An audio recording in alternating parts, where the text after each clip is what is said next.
Então, para tanto, irmãos, nós vamos abrir Sofonias, capítulo 1.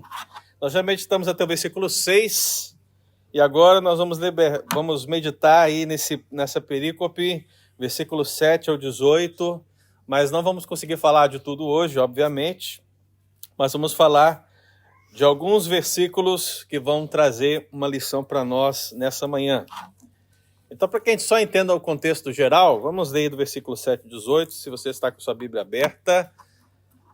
Leia comigo com os olhos. Obviamente, eu vou ler, preste atenção no que a palavra do Senhor diz.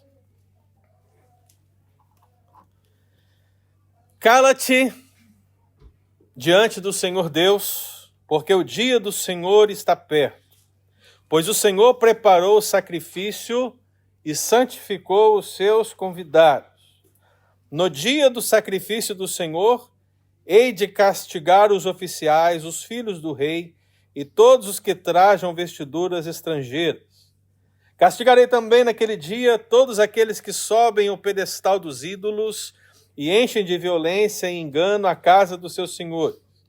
Naquele dia, diz o Senhor, far-se-á ouvir um grito desde a porta do peixe e um uivo desde a cidade baixa e grande lamento desde os outeiros. Uivai vós, moradores de Mactés, porque todo o povo de Canaã está arruinado. Todos que pesam prata são destruídos. Naquele tempo, esquadrinharei a Jerusalém com lanternas e castigarei os homens que estão apegados à borra do vinho e dizem no seu coração, o Senhor não faz bem, nem faz mal. Por isso, serão saqueados os seus bens e assoladas as suas casas, e edificarão casas, mas não habitarão nelas, plantarão vinhas, porém não lhes beberão o vinho. Esse é o principal versículo de Sofonias, irmãos. Versículo 14. É o principal. É a linha de ouro de todo o livro de Sofonias, que diz: está perto o grande dia do Senhor. Está perto e muito se apressa. Atenção! O dia do Senhor é amargo, e nele clama até o homem poderoso. Aquele dia é dia de indignação, dia de angústia, e dia de alvoroço e desolação, dia de escuridade e de negrume, dia de nuvens e densas trevas, dia de trombeta e de rebate contra as cidades fortes e contra as torres altas. Trarei angústia sobre os homens, e eles andarão como cegos, porque pecaram contra o Senhor. E o sangue deles se derramará como pó, e a sua carne será tirada como esterco. Nem a sua prata, nem o seu ouro os poderão livrar no dia da indignação do Senhor. Mas pelo fogo do seu zelo, a terra será consumida, porque certamente fará destruição total e repentina de todos os moradores da terra. Amém. Ó misericórdia. Eu estava ouvindo umas mensagens, eu acho que é por isso que eu estou meio de coach hoje. Eu estava ouvindo umas mensagens de alguns coaches essa semana, e depois que você lê esse texto, eu não tenho condição de falar, tá vendo sua linda, seu lindo? Não cabe, né? Não casa, né? Esse tipo de mensagem dificilmente você vai ouvir sendo pregado por aí, meu querido. Mas é a Bíblia? É o texto bíblico, irmão? É. Está aí? Então vamos meditar, não é verdade? Vamos orar? Vamos fechar os nossos olhos. Deus querido, em nome de Jesus, nós pedimos ao Senhor que cuide de nós nesse momento, ó Deus. Esse texto é muito profundo, revela, ó Deus, a gama de pecados que assediam as pessoas, os seres humanos, a todos nós. E, ó Deus, não somos melhores do que aqueles, não somos melhores do que os de hoje, nem dos que virão depois. Nós somos pecadores. Se existe algo em nós, ó Deus, que nos diferencia, é a presença do Espírito Santo que mostra o nosso pecado. Que, ó Deus, faz-nos entender que o pecado é uma transgressão contra a lei do Senhor, que entristece ao Senhor. E, ó Deus, nos convence dele e nos leva ao arrependimento genuíno, sincero. E, ó Deus, é por isso que nós colocamos os nossos pecados na presença do Senhor e pedimos perdão, ó Deus. E pedimos a esse mesmo Espírito que aponta os nossos pecados e nos leva ao arrependimento, que nos ensine, ó Deus, para que possamos viver uma vida santa, esperando o grande dia do Senhor em nome de Jesus. Aplica essa palavra ao nosso coração, ó Deus, para a glória do teu nome. Amém. Então, meus queridos, nós temos a grande tema dessa perícope, que é o Dia do Senhor. E, biblicamente falando, quando falamos de Dia do Senhor, você tem que pensar em duas coisas. Você tem que pensar no Dia do Senhor como aquele sétimo de descanso que é aplicado hoje a qual dia mesmo? Ao domingo, né? Então você fala assim, vamos à casa do Senhor no Dia do Senhor. O que você está querendo dizer? Domingo, né? Porque é o Dia do Senhor. Mas a verdade é que, no sentido de juízo, a expressão Dia do Senhor, ela remonta a essa vinda, essa chegada de Deus, a presença real de Deus para tratar com o pecado do povo. E isso aconteceu de maneira situacional, contextual, temporal, em diversos momentos da história, onde Deus veio tratar com o pecado específico do povo. E ao longo da revelação bíblica, nós percebemos que todos esses tratamentos de Deus com o pecado, onde ele chama o dia do Senhor, nosso Deus, vão chegar no Novo Testamento como uma referência para aquele grande dia, quando ele vai tratar de uma vez por todas dos pecadores. Até agora, Deus está tratando de maneira o quê? Temporal, né? E à medida que ele vai tratando o pecado, ele diz, buscai o Senhor enquanto se pode achar, invocar enquanto está. À medida que ele vai tratando o pecado, ele fala, arrependei-vos, porque é chegado o reino de Deus. Agora vai chegar um dia, meu querido, que o dia do Senhor vai chegar de fato e de verdade.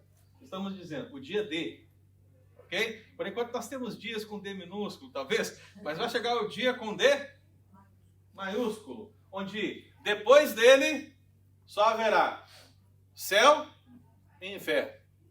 Só haverá cabritos e ovelhas. Só haverá ranger de dentes ou bem-aventurança eterna. Então, o dia do Senhor, que nós estamos tratando aqui, ele vai falar dessas duas questões. Ele vai abordar o julgamento de Deus sobre Judá, que é um julgamento temporal, e ele está sendo executado. Afinal de contas, Deus está trazendo a nação babilônica para trazer juízo sobre a nação de Judá, porque ela pecara contra o Senhor. Esse é o dia do Senhor que o profeta está profetizando para aquela nação. O dia do Senhor vem. A Babilônia vai chegar, ela está chegando. Olha aí, Deus vai cumprir a sua palavra. Mas a palavra profética, como já vimos anteriormente, ela tem uma aplicação temporal, mas ela tem ecos naquele dia escatológico. Porque tudo que Deus fez na história, irmão, ele fez a fim de apontar para uma realidade maior. Qual é a realidade maior? Cristo. E quando nós pensamos o dia do Senhor, nós também estamos pensando em Cristo. Mas estamos pensando na volta de Cristo. Estamos pensando. Então, todos os julgamentos que Deus fez até agora podem servir para nós de um paradigma para pensarmos de como será o grande dia do Senhor. Porque esses julgamentos que foram acontecendo ao longo da história não são diferentes em relação ao grande dia do Senhor. A única diferença que talvez nós possamos encontrar é que o dia do Senhor final, escatológico, a volta de Jesus, será de fato final. Não haverá segunda chance, nem terceira chance, nem quarta chance, nem 20ª chance, não tem avião caindo, não tem trem batendo, ok? Se você se arrependeu, se converteu, você é arrebatado nos ares, você está morto, você é ressuscitado com o Senhor, entramos na glória e automaticamente, concomitantemente, meu querido, o julgamento acontece. Então, não temos mais nada depois disso, além de céu e inferno. E aí, meu querido, se você quiser que a gente tenha algo diferente, que Deus te abençoe nessa visão, nós nos encontramos lá, ok? Mas falando nisso, eu quero perguntar para você agora. Então, o dia do Senhor, esse dia escatológico, o fim. A pergunta é, essa é a introdução, hein? Quais palavras ou expressões bíblicas do Novo Testamento, ok? Do Novo Testamento, sobre o dia do Senhor que você lembra? Hã? Chegar no reino. chegada do reino. Muito bom. Quem mais? Que vem como ladrão. Que vem como ladrão. Sim. Quem mais? Hã? Vigiar e orar. Quem mais? Eu estou vendo que vocês estão indo muito para as expressões bíblicas, né? Mas será que existe alguma palavra, talvez, que esteja relacionada com a palavra dia do Senhor, talvez? Quem sabe? O grande e terrível dia. A vinda do Filho do Homem. Vamos lá, gente. Acabou? Será com um piscar de olho? Será o quê? Um piscar de olhos. Um piscar de olhos. Estarei convosco até a consumação do século. Estarei convosco até a consumação do século. Isso mostra o tempo atual, né? Ele está agora. Então não está se referindo ao dia do Senhor, ainda que ele fique depois, até o final, para sempre, né? Fica depois para sempre. Mas quando ele fala até a consumação do século, ele está falando desse dia até o dia que eu voltar, estarei convosco, guardando vocês enquanto igreja em missão. Mas depois do julgamento, aí estarei para sempre convosco. Né? Trono branco, o que mais? O dia do Senhor virá como ladrão. Virá como ladrão, já falaram do ladrão ali. Maranata. Mais? Acabou? Estoque? Tanta coisa que Está encontrar. Essa desculpa é boa, hein? Dia de dois, né? Não tem aquela do Chaves? Você lembra aquela do Chaves? Ah, eu sabia essa com maçãs. Dia do arrebatamento da igreja. Ok. O dia está perto. O dia está perto. O dia que todo joelho dobrará. O dia que todo joelho dobrará. O sol se tornará em trevas, a lua. Você vê que a gente começa a lembrar dos efeitos daquilo que segue o dia, né? Mas as palavras exatas a gente não consegue lembrar em referência ao dia do Senhor. Porque eu estou falando do dia do Senhor no Antigo Testamento, mas era para que nós soubéssemos mais acerca do Novo Testamento. Eu fiz aqui uma pesquisa rápida para os irmãos. Quais são as palavras ou expressões bíblicas que remetem ao dia do Senhor no Novo Testamento? São essas. Quais? O dia do juízo. O último dia. O dia do Senhor. O dia de nosso Senhor. O dia. Aquele dia.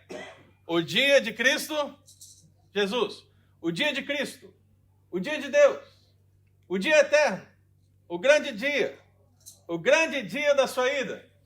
O grande dia do Deus Todo-Poderoso. Essas são as expressões e palavras que remetem ao dia do Senhor no Novo Testamento. 13 expressões. Elas estão em todo o Novo Testamento esparramadas. São quantas, irmãos? 13. Que cita a palavra dia, né? É. Especificamente aparece dia. Isso que é a palavra, né? 13 expressões. Se referindo àquele dia escatológico, o dia que vem. E aí você vai me perguntar assim, pastor, mas qual que é a relevância disso? São 13 expressões aonde, irmãos? No Novo Testamento. Quantos livros tem no Novo Testamento? 27. Tem certeza disso? Tem mesmo? E o dia daqui dos apóstolos? Não está no quê?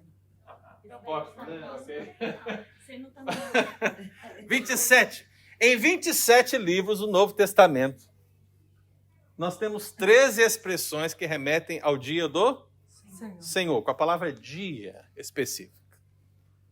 Quando você pega o livro de Sofonias, que tem 3 capítulos, você tem 20 menções. 20. E só nessa perícope que nós estamos aqui para estudar, tem 14. O que isso quer dizer? Você acha que Sofonias ele está preocupado em falar do dia do Senhor? Claro. Na verdade, irmãos, não existe nenhum outro livro na Bíblia que trata do dia do Senhor com tanta veemência quanto o livro de Sofonias. Mais do que Apocalipse. Eu acabei de mostrar para os irmãos. São 13 expressões com a palavra dia no Novo Testamento, referindo-se ao dia do Senhor em todo o Novo Testamento, mas só em Sofonias você tem 20. E se for pegar esses versículos do 7 ao 18, você tem 14. É quase uma por versículo, né? Então veja, meu irmão, que o tema central de Sofonias é o dia do Senhor. E ele quer deixar claro que esse dia é inevitável. Esse dia é iminente. Está chegando. Não há como escapar. E Deus não vai cancelar. Deus não vai cancelar. Então eu escrevi. Das 20 menções diretas ao dia do Senhor, só nessa perícope nós temos 14. E quais são as 14? Olha só. O dia do Senhor está perto. No dia do sacrifício do Senhor, castigarei também naquele dia. Naquele dia, diz o Senhor. naquele tempo, esquadrinharei. Está perto o dia do... O dia do Senhor é... Aí você tem uma sequência de 6, né? Aquele dia é dia de 6 vezes. E você tem livrar no dia da indignação. 14. Mais do que o Novo Testamento todo. Então veja, irmão. O livro de Sofonias nessa perícope pode servir para nós compreendermos melhor como Deus trata com o pecado, como Deus executa o juízo e quais são os paradigmas desse juízo no fim. Porque talvez você pergunte assim, como é que vai ser no fim, né? Como é que Deus vai julgar todos no fim? Como é o grande dia do Senhor no fim, quando Jesus voltar? A resposta pode estar aqui em Sofonias, né? Está atualizado. Quem está falando comigo?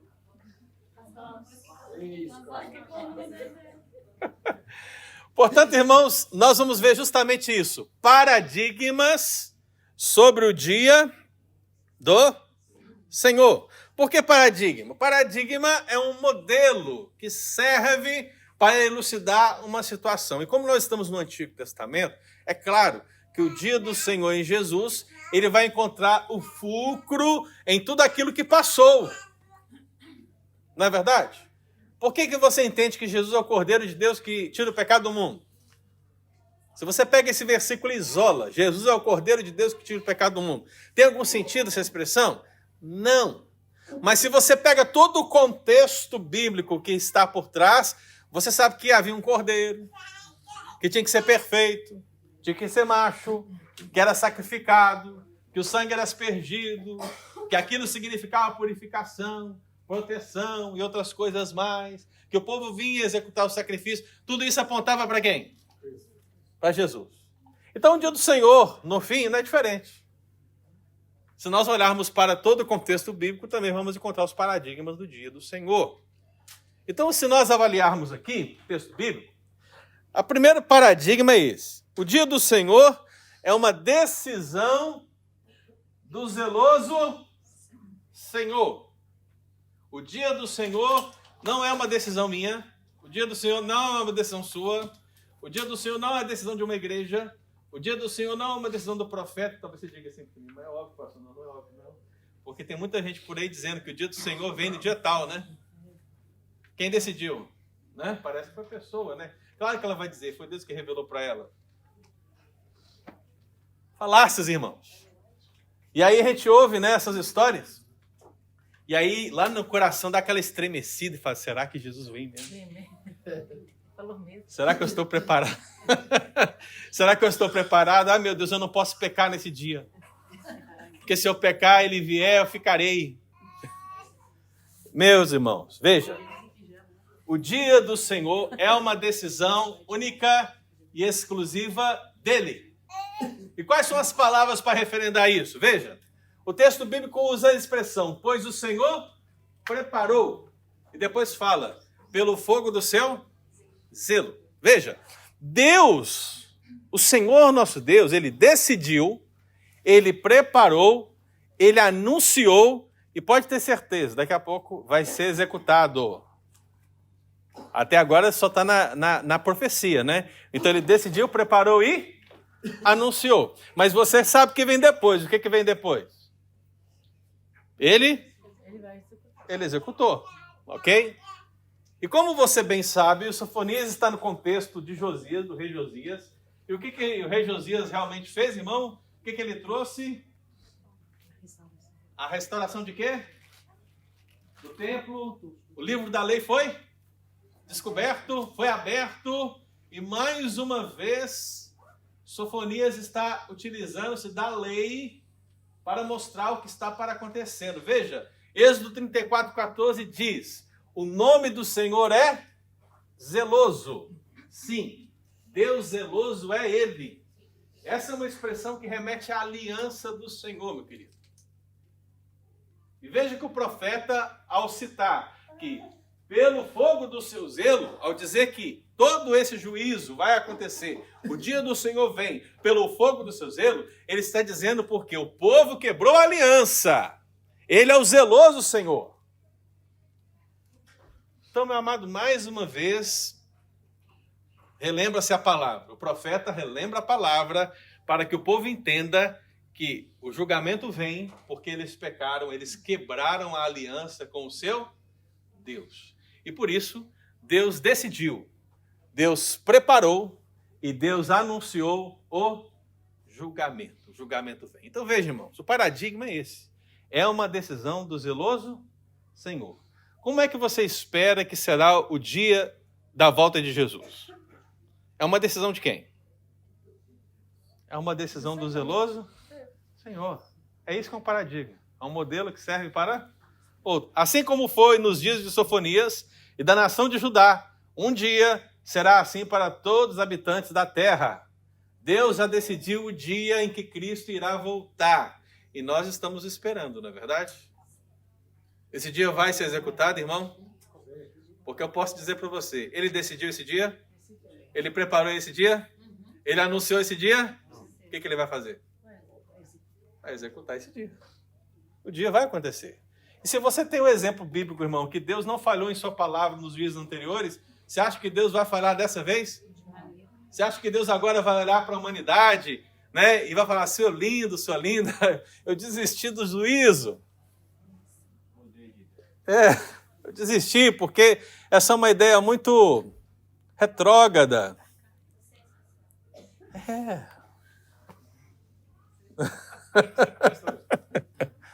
Diga, meu caro. A ideia que muitos têm é que Deus, no Velho Testamento, ele agia de uma forma, um Deus muito irado, mas que agora no Novo Testamento ele está assim mais calmo, por causa do sacrifício de Jesus. Eles acham isso. Mas eu tenho uma pergunta dentro disso aí. Você acha que as calamidades que acontecem nas nações, por exemplo, que está acontecendo agora na Ucrânia, e também em outros países, né? Você acha que é juízo de Deus? Tudo nesse mundo que acontece, eu acredito que tem um julgamento de Deus nesse sentido. Seja nas nações, seja nas pessoas. Mas não há uma... Eu não gosto muito de usar a palavra nação, porque quando a gente fala nações, o pessoal já pega a nação de Israel, já coloca de lado, assim. Não, você não. Você é especial. Ou é nações, plural, ou como mundo, né? Ou não é. Então, assim, quando você pega o livro de Apocalipse, a abertura do livro de 7 selos é isso. Eu não sei porque eu vou falar disso daqui a pouco, você sabe, né?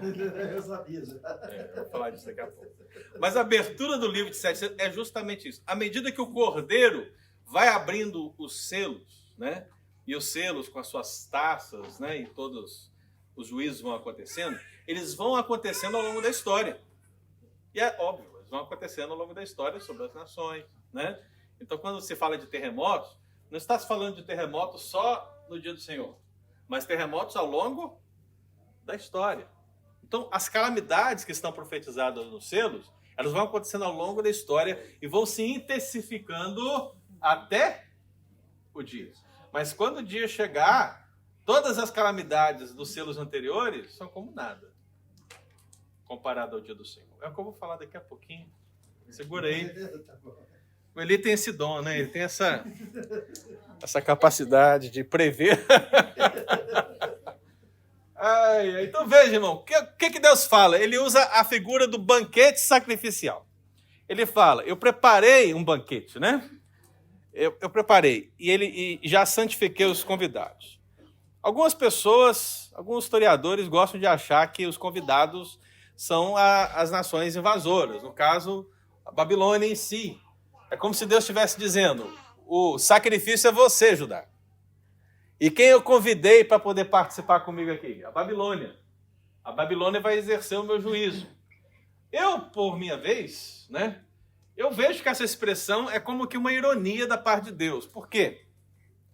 Porque aqueles que não sacrificaram ao Senhor em obediência e preferiram sacrificar aos ídolos, porque eu não posso esquecer o contexto, né? Então, na profecia de julgamento contra Judá, nós já vimos como a idolatria estava terrível.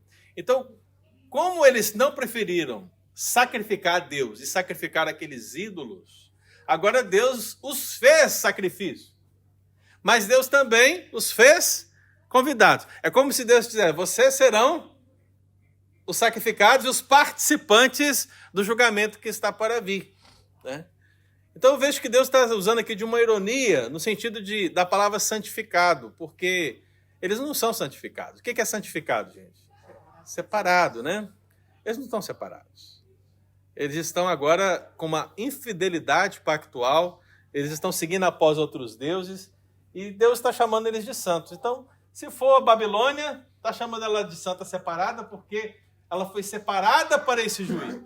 Se for a própria nação, Deus está utilizando de uma ironia para dizer, olha, vocês são santos, mas como vocês podem ser santos, vocês estão vivendo no pecado desse tanto aí. Deus está usando de uma ironia, dizendo que eles serão sacrificados nesse juízo que está para vir. É uma figura, irmãos. É uma figura que demonstra que o povo não se arrependeu, e se o povo, então, não sacrificaria ao Senhor, Deus sacrificaria o seu povo, disciplinaria o seu povo por causa dos seus pecados. Deu para entender a primeira parte? Então, é uma decisão do zeloso Senhor. Segundo paradigma, é um tempo calculado pelo Senhor. Então, quais são as expressões bíblicas? Veja. O dia está perto. Está perto o grande dia. Está perto e muito se apressa.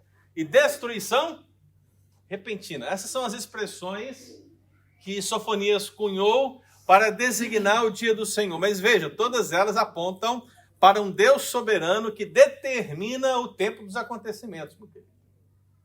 É Deus que faz. É Deus que determina.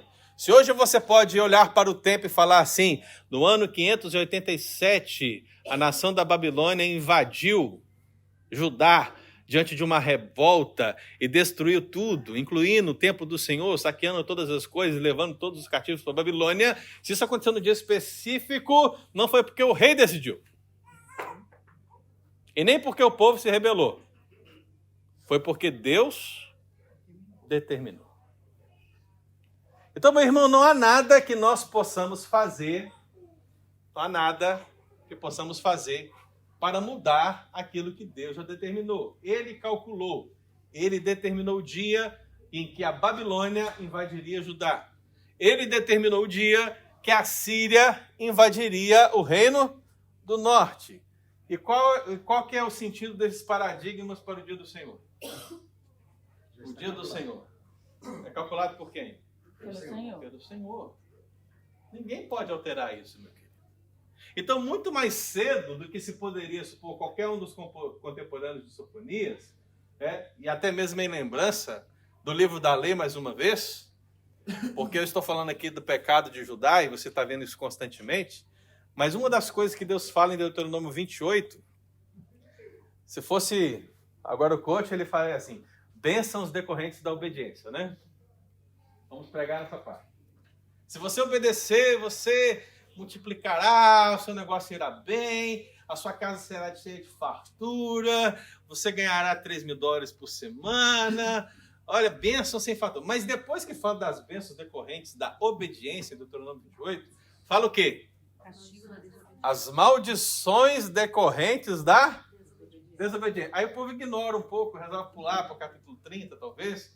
Mas nas maldições decorrentes da desobediência está a destruição repentina.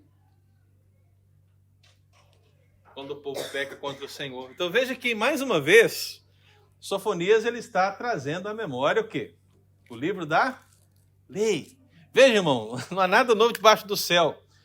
O profeta está lembrando o povo a palavra do Senhor. Eles estão quebrando a lei, eles estão quebrando o pacto com Deus, a aliança com Deus. Voltem, porque se vocês não voltarem, o que vai acontecer? As maldições decorrentes da desobediência vão chegar. Mas eu pergunto para você, deram ouvidos? Não deram ouvidos. E por que não deram ouvidos, o que aconteceu? O juízo veio, né? Então, é um tempo calculado pelo Senhor. Então, meu querido, veja, o dia do Senhor está perto quanto ao tempo, apressando-se rapidamente, seja para ajudar, seja para o mundo inteiro. Olha que coisa interessante, né? Você tem aqui o ano 605, né? Ou 606, mais ou menos, quando essa profecia, antes de Cristo, viu, irmão? Antes de Cristo. Quando essa profecia provavelmente estava sendo ministrada. E você tem o ano 587 antes de Cristo, que foi o evento de quê? Cativeiro.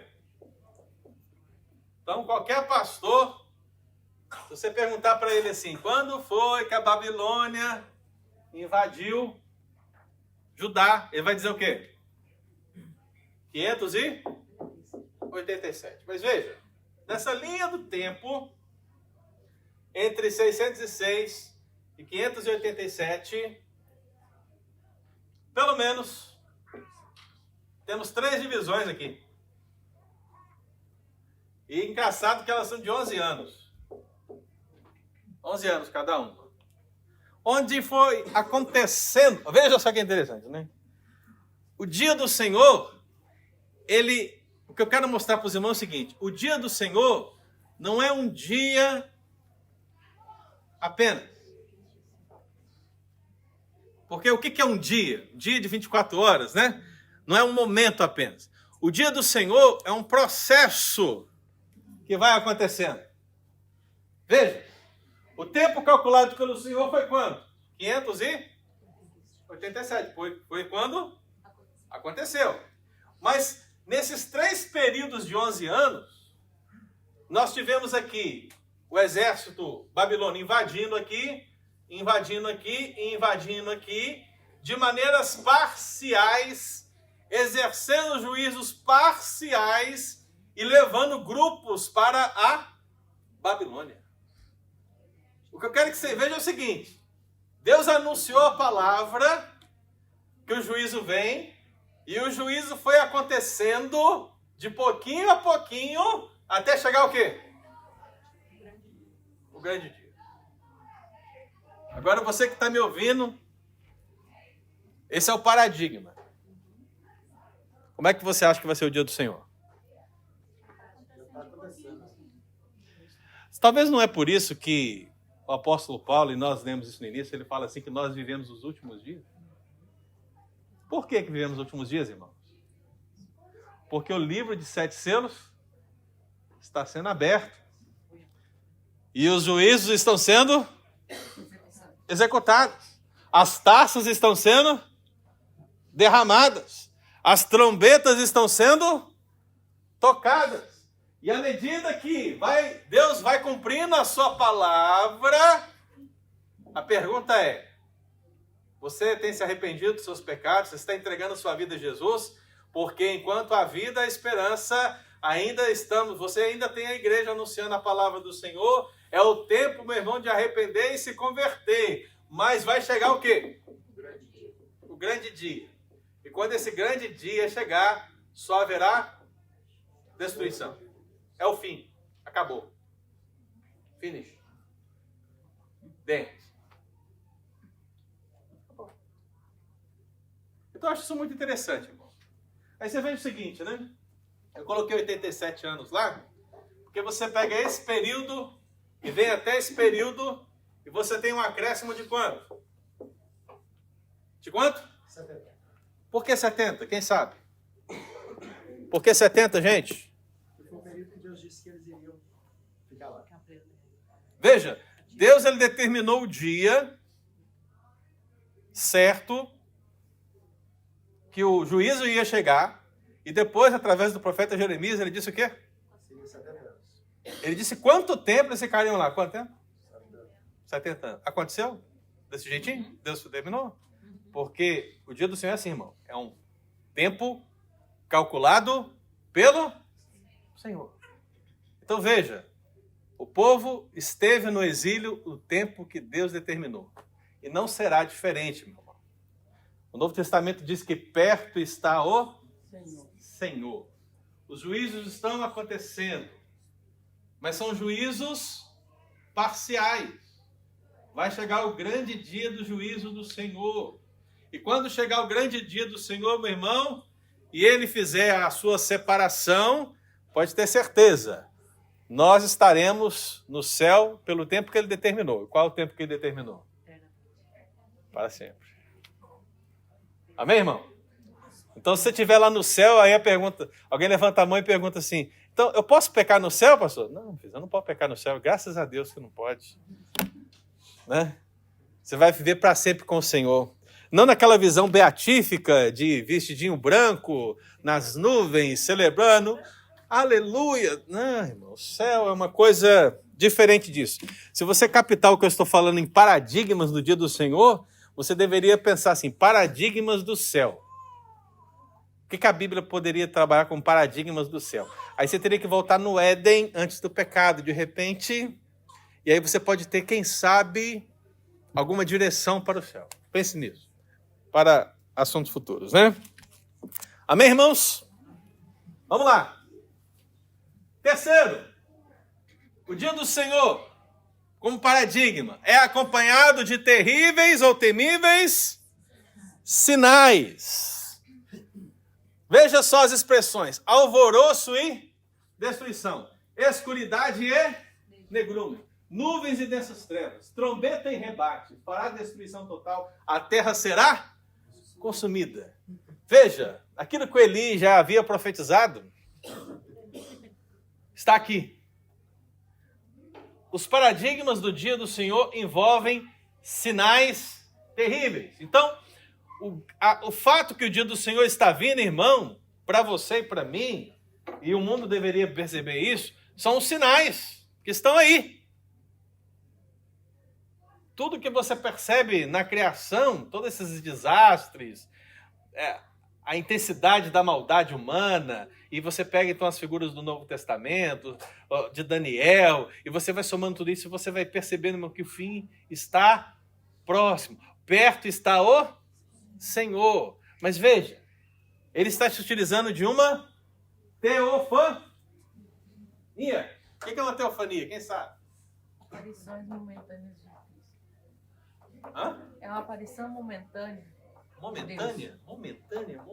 É verdade, momentânea. Mas o sentido da palavra seria uma aparição visível de Deus. Por quê?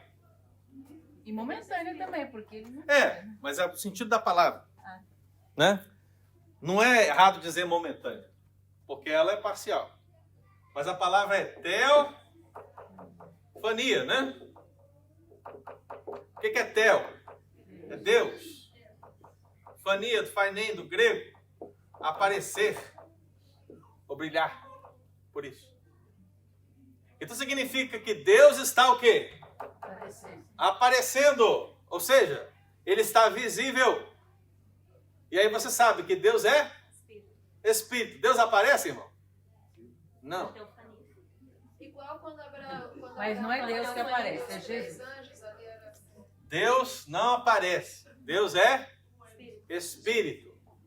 Há uma pessoa da Trindade que aparece. Quem? Jesus. Mas Jesus está no Novo Testamento, pastor. E aí está o segredo. Teofanicamente, Jesus está onde? No Antigo Testamento. Ele é um anjo do Senhor, né? É por isso que quando a Genima falou, aquele anjo que apareceu lá para Abraão, quem era? Quem era? O Pai, o Filho ou o Espírito Santo? Filho. Nas três personificações Não, dois eram anjos. E um Era o anjo do Senhor, chama de um anjo do Senhor. anjo do Senhor. Quem é esse anjo do Senhor? Jesus. E na fornalha de fogo ardente também? Possivelmente. Era Mas há mais discussões, mas possivelmente. Tem mais alguma? Era o próprio Jesus? O próprio Jesus. Eu também não peguei. Você falou que o anjo apareceu. Que ocasião que foi essa? Abraão. Aquela mencionou é da fornalha de fogo. E Abraão. Quando Nabucodonosor veio um semelhante ao Filho dos Deuses lá dentro. Entendi. Aí eu disse, possivelmente era Jesus. Não vou falar que é porque tem discussões. Oi? Não, de Abraão com certeza. De Abraão com certeza. E o Por quê? anjo que Jacó lutou? Também. Pastor, Também. no Velho Testamento, algumas traduções trazem o nome do Senhor como anjo. Sim, a expressão é essa. A expressão é anjo do Senhor. E aí o editor da sua Bíblia vai te ajudar, porque ele vai colocar anjo do Senhor com letra maiúscula. Aí é Jesus. Mas lembrar que não tem letra maiúscula, né, irmãos? Então como é que você sabe que o anjo do Senhor é Jesus? Pré-encarnado, não reencarnado, tá, irmão?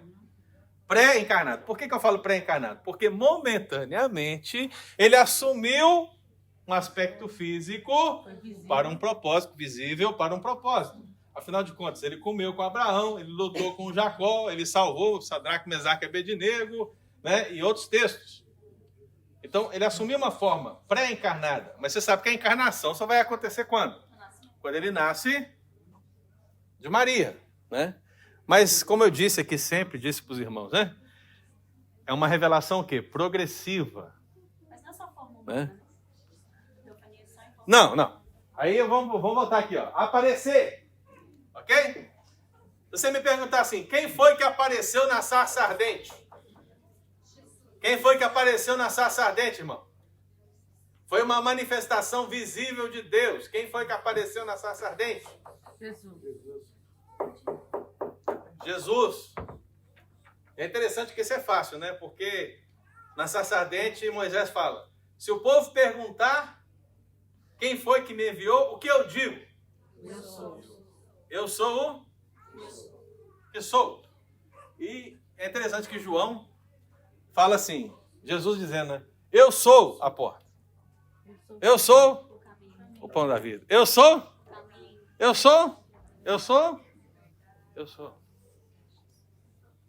É. Então, como saber que o anjo do Senhor é Jesus? A sua Bíblia te ajuda com a letra maiúscula, né? Mas o estudioso vai observar o quê? O contexto, a reação da pessoa. No caso do texto de Abraão, por exemplo, você percebe que Abraão se ajoelha diante de um dos homens. Alguma coisa tinha diferente nele, porque eram 3. Mas ele se ajoelha na frente de um. E ele reverencia esse um. E você sabe, eu sei, nós sabemos. Se um anjo... Se eu me prostrar diante de um anjo, o que ele deveria fazer? Por quê? Foi isso que aconteceu com João, né? João cai aos pés do anjo na visão do Apocalipse. O que o anjo fala?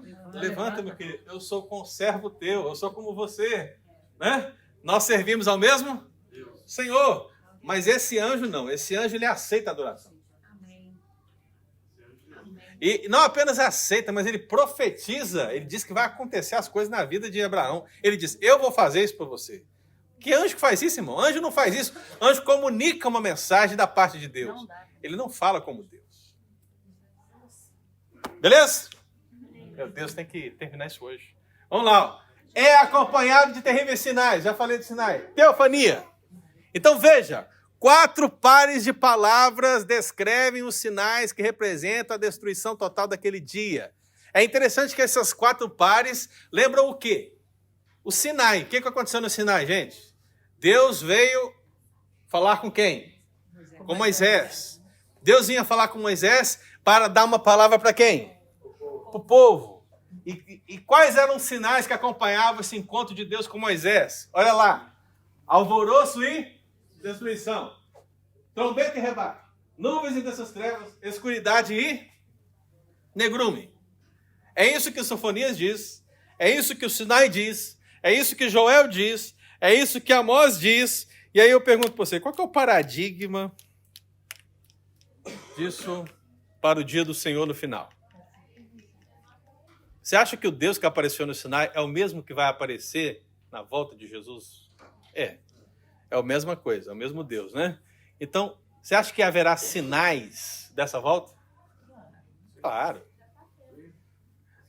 Parciais, mas quando chegar o grande dia, aí essas palavras aqui, esse grupo de 4 palavras, vai remontar os acontecimentos desse dia, né? E é interessante, porque lá no início a gente falou do profeta Sofonias tratar com Gênesis de maneira inversa na criação, né? E o que ele faz aqui de novo? Ele inverte tudo, né? Porque ele diz o quê? A luz dará lugar às trevas. E a ordem da criação vai se tornar o quê? Uma desordem. Por quê? Porque é o juízo. Deus está desfazendo todas as coisas. Ele está trazendo o juízo e as pessoas não veem. Vamos abrir Jeremias 4. Porque Jeremias 4, irmãos, está aqui no contexto de Sofonias. São os primeiros anos de Jeremias, você sabe. Jeremias, ele está vendo os acontecimentos em torno da Babilônia. E a mensagem de Jeremias é a mesma mensagem de Sofonias. Olha o que ele diz aí. Jeremias 4, veja. 23 a 26, ele diz assim: olhei para a terra, e ela sem forma aí? O que é isso, irmão? Isso é Gênesis. Veja que Jeremias está lembrando a lei, como Sofonias também, mas ele diz, para os céus, e não tinha luz. Olhei para os montes, e eis que tremiam, e todos os outeiros estremeciam. Olhei, e eis que não havia homem nenhum, e todas as aves do céu haviam fugido. Olhei ainda, e eis que a terra fértil era e todas as suas cidades estavam diante do Senhor, diante do furor da sua ira. Veja que Jeremias está vendo como Sofonias vê a vinda do dia do Senhor sobre Judá, né? Aquilo que Babilônia está para executar. Então veja, irmãos, o grande dia do Senhor será acompanhado de temíveis sinais. É isso que você encontra no Antigo Testamento e é isso que você encontra também no Novo Testamento. Amém? Quarto, é um evento que humilhará o quê? Os homens. E vai humilhar demais. Veja as expressões. Cala-te diante do Senhor. Atenção! Contra as cidades fortes e contra as torres altas, nem prata ou ouro poderá livrar. Eles não assumiram a sua responsabilidade dos seus pecados diante de Deus. Então Deus chega e ele diz calmamente, singelamente, maravilhosamente ele diz: lindos, atenção, lindas, atenção. Não. Você acha que essa atenção aí ele é dado como? Deve ser gritando. É gritando a exclamação. A expressão, o texto hebraico é justamente isso. É como que um grito. Cale-se diante dele toda a terra. O fato de Deus estar presente requer toda a reverência, temor, você pensar, porque Deus está presente. Nós não temos noção. Talvez você já teve alguma noção quando você entrou a primeira vez numa igreja evangélica e quando você sentou no banco, tinha uma plaquinha lá na frente escrita assim: cale-se diante do Senhor toda a terra. E aí você se sentiu assim, nem conversou, nem olhou para um lado, nem para o outro, já baixou a fronte. Mas esse é um sentimento bobo, né, irmãos? Porque, na verdade, assim, o fato de Deus estar vindo, chegando, a sua presença, é isso. Cala-te, você não tem argumento. Então vai humilhar os homens, né? Veja, as palavras são ficarem em silêncio. Silêncio. Não tem argumento, meu querido, né? Você não tem o que falar diante do Senhor Deus Todo-Poderoso. E aí vem a expressão: algumas pessoas acharam que poderiam se salvar na sua prata e no seu ouro. E é claro, você poderia pensar no dinheiro, nos bens materiais, mas mais do que isso, você deve pensar nos ídolos. Porque os ídolos são feitos de prata e são feitos de ouro. Essa expressão, ao meu ver, ela está mais ligada aos ídolos. Porque eles confiaram em Moloque, eles confiaram na rainha dos céus, eles confiaram em Milcom, eles confiaram em mais quem? Em Baal. Eles confiaram no exército do céu, mas não confiaram no Senhor. Então eles confiaram na prata e no ouro que fizeram aqueles ídolos, mas eles não confiaram no Senhor que fez todas as coisas, no céu e embaixo do céu, na terra. Então, meu irmão, Nada. Nada poderá livrar naquele dia. Nem sua prata, nem seu ouro. Pode fazer uma torre forte, alta. Pode fazer uma cidade. Olha, as defesas humanas serão o quê? Nulas naquele dia. Nesse caso também, quando os reis invadiam, se a pessoa tivesse dinheiro para dar para eles, eles paravam de fazer guerra com a pessoa também. Sim, algumas pessoas pensam nisso, né? Justamente nessa hipótese de fazer esse pagamento, né? Esse resgate. Há uma possibilidade. Mas pelo contexto, acho que a questão do hidro é mais forte. Só uma pergunta. Então não vai ter chance para quem vai a Roma? Roma? É. Nem Paris, Aqueles nem China. em Roma. Não. Em Roma, Não. nem quem vai. Não, Tem jeito. infelizmente. Esse livro de Sofonias, ao mesmo tempo que era para o povo de Israel, ele é mais. Ele não tá. A profecia dele não, parece que não está muito localizada nisso. Toda hora ele fala que a terra, destruiria a terra, repetidamente. É um livro que as pessoas que estudam o fim dos tempos é muito importante. Acho que você não prestou atenção no que eu falei, justamente isso. Porque ele só fala no dia do Senhor. Ele aponta para uma realidade presente, mas ele tem paradigmas que apontam para o último dia. Então, aquilo que ele disse servia para a Babilônia que estava vindo. Mas para nós, serve tanto para a Babilônia como para o dia do Senhor. Para nós, na revelação bíblica, é uma amplitude maior. Então é isso. É um evento que humilhará homens. É um acontecimento que terrível para os pecadores. Veja só as expressões. Esse dia é o quê? Aí a pessoa fala, mas eu gosto de chocolate amargo. Não é esse amargo não, viu, meu querido? Não é esse amargo não. A ideia de amargo aqui é dor. Dor. Quem gosta de dor? Só um masoquista. É um masoquista? É um masoquista? O masoquista gosta de sentir dor. É o masoquista que gosta de sentir dor. Então, se você é masoquista, nem esse dia vai ser possível, viu? Ser prazeroso para você. O poderoso clama de angústia, de indignação. E da indignação, 2 vezes repetido. O que eu quero que você veja aqui, meu irmão? O remanescente, Deus preservará. Mas os pecadores, o que acontecerá? Sofrerão esse terrível acontecimento. Então veja, amargo, dor, palavra angústia, uma pressão extrema que imobiliza. 2 vezes ele cita a palavra indignação. A palavra indignação aqui, ela vem da ideia de você estar balançando como que uma inundação, ou numa tempestade, ou em meio a algum evento turbulento.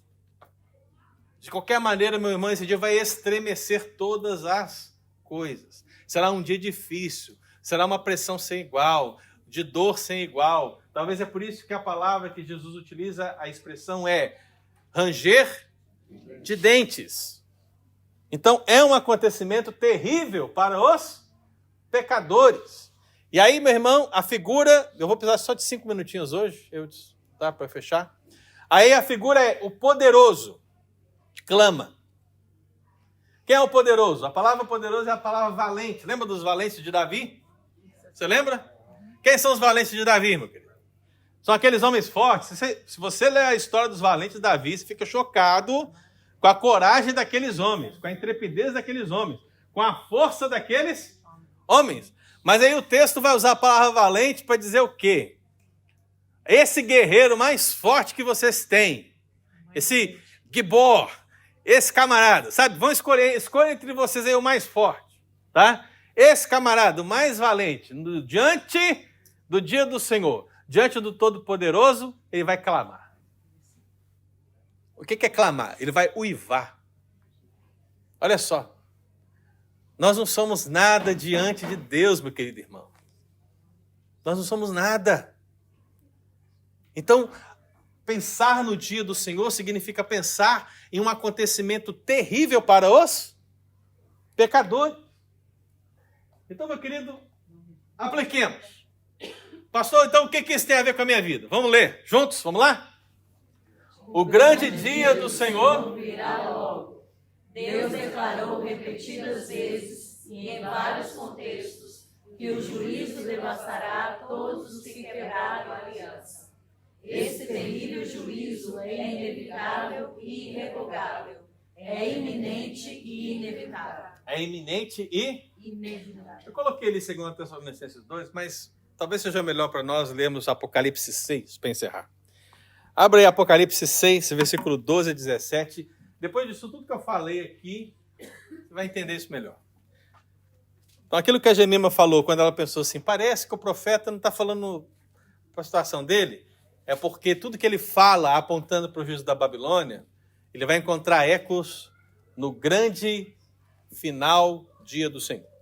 Então, Apocalipse 6, meu irmão, você vê que está dentro do contexto da abertura de quê? Dos selos, né? Que nós estamos falando aqui. Então, veja que os selos estão sendo abertos. E tudo que eu falei aqui, olha aqui, ó. Leia aqui comigo. O que nós falamos aqui hoje? Recapitulando. Falamos que o dia do Senhor é uma decisão de quem? Do zeloso Senhor. É um tempo calculado por quem?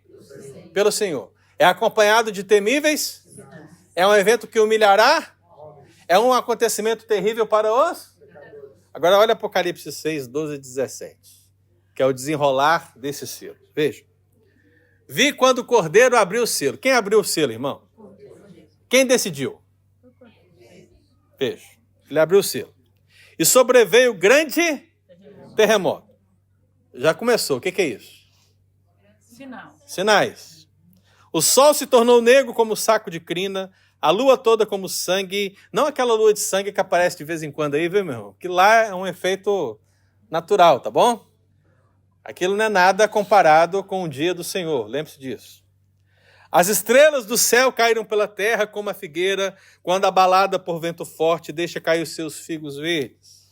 E o céu recolheu-se como um pergaminho quando se enrola. Então todos os montes e ilhas foram movidos do seu lugar. Veja, sinais. Aí vem os reis da terra, os grandes, os comandantes, os ricos, os poderosos e todo escravo e todo livre se esconderam nas cavernas e nos penhascos dos montes. Por que eles se esconderam, irmão? Eles são remanescentes? Eles são o povo de Deus? Não, eles são quem? Os pecadores contumazes, que não se arrependeram. É um evento que humilhará homens, é um acontecimento terrível para os pecadores. Veja que humilhará homens, porque essas pessoas são reis, são grandes, são comandantes, são ricos, são poderosos, mas diante do dia do Senhor são o quê? São humilhados. Aí vem o 16. E disseram aos montes e aos rochedos, caí sobre nós e escondei-nos da face daquele que se assenta do trono e da ira do Cordeiro. Porque chegou o grande dia da ira deles. E quem é que pode suster-se? Chegou o dia. Então minha pergunta para você nessa manhã é essa, irmão. Ainda não chegou o dia da ira de Deus e do Cordeiro. Ainda não chegou. O livro de 7 selos está sendo aberto. O 7º selo estamos vivendo na sua intensidade já nos últimos dias. E a grande pergunta é, você tomará uma decisão? Você lembrará da palavra de Deus, se arrependerá dos seus pecados, se aproximará do Senhor? Ou será aquele que vai se esconder? Claro, tentará se esconder no grande dia da ira do Senhor. Porque a pergunta é essa. Chegou o dia. Quem é que pode se suster? Quem é que pode permanecer? Quem é que pode ficar de pé? Quem? Quem? Eu te digo quem, meu irmão. Aqueles que estão em Cristo Jesus. Você está em Cristo Jesus, meu irmão, você está seguro. Porque o dia do julgamento para você vai ser julgamento para a vida. Mas para os pecadores, quanto mais, vai ser julgamento para morte. Vida para nós outros, vida eterna. Morte para os outros, morte eterna. Amém? Passei um pouquinho do tempo hoje, mas era para que a gente pudesse fechar. Amém, queridos? Amém. Então, no próximo domingo, nós vamos continuar, ok? Esteja aqui presente.